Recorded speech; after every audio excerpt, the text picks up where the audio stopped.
Hello and welcome back to the Room of Randomness. So, High on Life. This game is pretty divisive, and it all comes down to the initial creator and star of the game, Justin Roiland. And I'm not just talking about his arrest in 2023. Me. It's more because Roiland's brand of humor itself was pretty divisive. Most think that it was either some of the funniest shit they've heard in years, or some of the most annoying attempt at comedy they've ever heard in their lives. Personally, I'm somewhere in the middle. While I think this game is funny, there are plenty of instances where it comes off as annoying, either because of constant rambling, or because they're trying to be annoying on purpose. Me. Yeah. Sometimes a joke is meant to be funny because of how disgusting it is, which, to be fair, can be funny if you're not expecting it, but it happens way too often in this game to stay funny. Overall, the comedy is a mixed bag.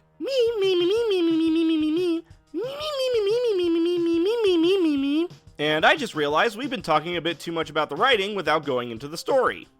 The premise is you are a relative loser. Me? Your in-game character, genius. Anyway, while you and your sister Lizzie have the house to yourselves, an alien drug cartel called the G3 invade Earth, discovering that humans can be smoked to get an amazing high. Hence the game's title. Dude, he's getting super wasted on life. In the fray, you find a talking gun named Kenny who offers to help team up with you to stop the G3 before Earth falls the same way his home planet of Gatlas did. After zapping your entire house away to another planet, you enlist the help of a retired bounty hunter named Gene to take up his mantle and kill all the heads of the cartel. The story is pretty basic, but it has a nice third act twist and even a decent found family message. It's nothing special, but enjoyable enough, which fittingly enough describes the gameplay pretty well too. High on Life is a pretty standard first-person shooter and not all that difficult.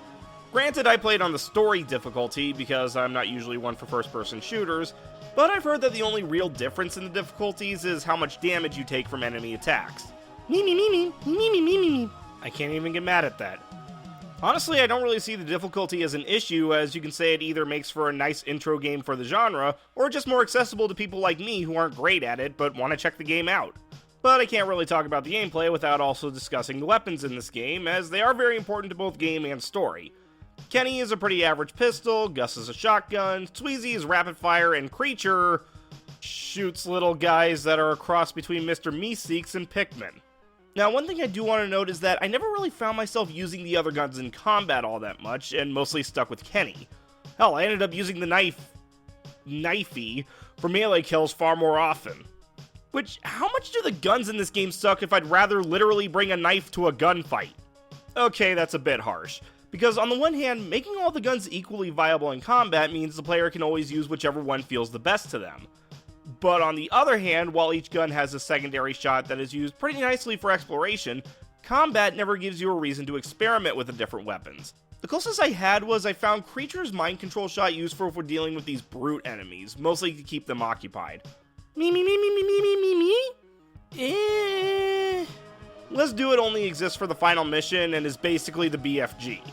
Though it does kind of suck that you can't use them in the post-game. And speaking of the post-game, it kind of sucks. There are only two things you really have to do. One is finding various treasure chests, which are a real pain in the ass to find, and no, the radar on the bottom left doesn't really help. Second is to finish the in-game achievements, which, let's be honest, are a bit too grindy without any post-game story or anything. Overall, the game is pretty standard, but I did have a fun time with it. I wouldn't say it's worth the original $60 price tag, but if you can get it for like $30 or less, and again, really like Rick and Morty style comedy, I say check it out.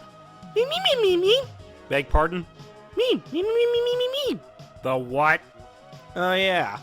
Roughly a year after the game's initial release, Squanch Games made a DLC called High on Knife. As you might guess, it centers around Knifey. Which is fair. Plot-wise, he didn't really have anywhere near as much going on as any of the guns did. The premise is, 2 years after the events of the base game, Gene tells you that you missed a package delivery for Knifey, and in order to get it, you need to go to the distributor's office to pick it up. The only reason we go to all the effort is because Knifey wants to use the return address to find his long-lost home planet. Again, basic story, although there is one thing I find weird.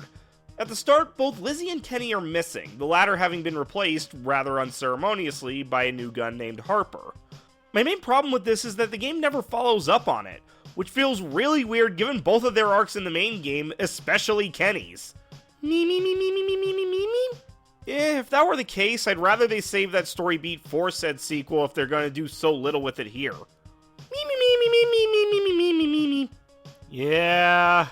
Supposedly, the reason why the developers replaced Kenny with Harper instead of just recasting him is that they didn't want to deal with backlash if the voice sounded off. Which, not gonna lie, was pretty stupid.